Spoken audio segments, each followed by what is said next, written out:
Hello and thanks for stopping by. This is Seaquest for the Atari 2600, released by Activision in 1983. The person who programmed this game programmed a few other Activision games of note, Barnstorming, Megamania, and the Hacker games, although Hacker wasn't on the Atari 2600. I'll get to the Hacker games someday. I do remember liking them a lot.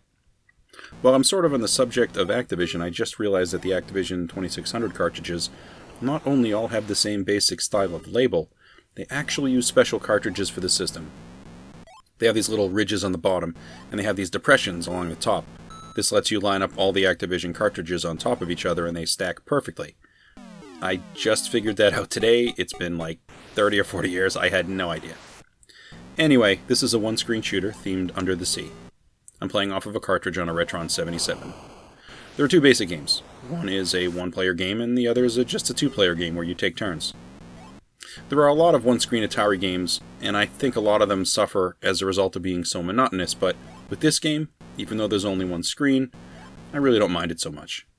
Sure, the screen doesn't change between levels, but there is a lot going on screen to keep me from caring too much.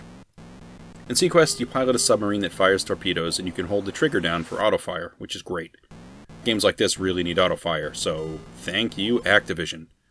It definitely makes gameplay more comfortable. I can't imagine it without it. So under the sea, we have all these waves of enemies swimming left and right, and the occasional swimmer in the mix.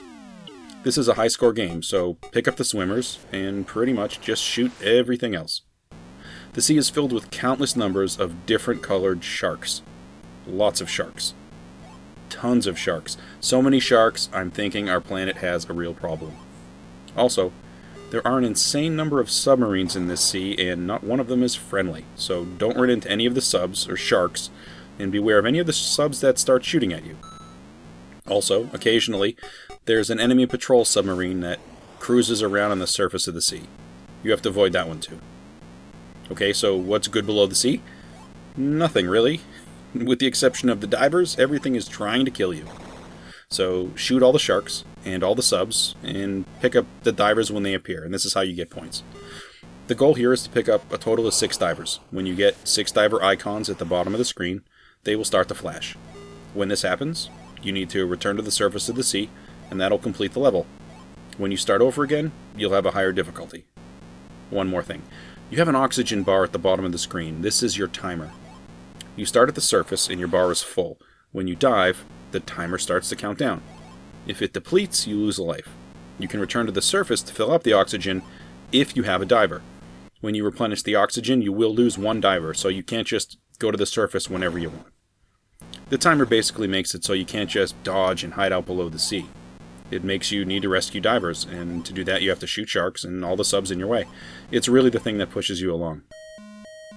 Now, the oxygen bar isn't a huge obstacle in the early levels. Honestly, it was something I didn't really notice at first, until I cleared enough stages and the difficulty started to crank up, but eventually it does become a real problem. Once you get into the groove and you start racking up points, you will get a new submarine every 10,000 points, if you can collect that many. Overall, I'd say this is a decent Atari 2600 Activision game. I mean, there is a lot of movement on the screen and it's keeping you busy, and there is a good variety of colors. And overall, I'd say this is a pretty good one. I mean, it met my expectations, even if it was a little monotonous with only one screen. Also, the game difficulty. It seems to scale at a pretty good pace, and it can crank up pretty high after a while, so this one isn't short on any sort of a challenge. I usually lose before it gets too crazy.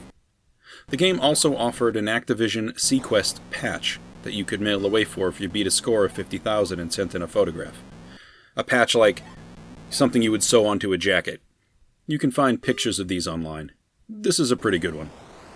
Well, that's all I have today for Seaquest. Thanks for taking a look.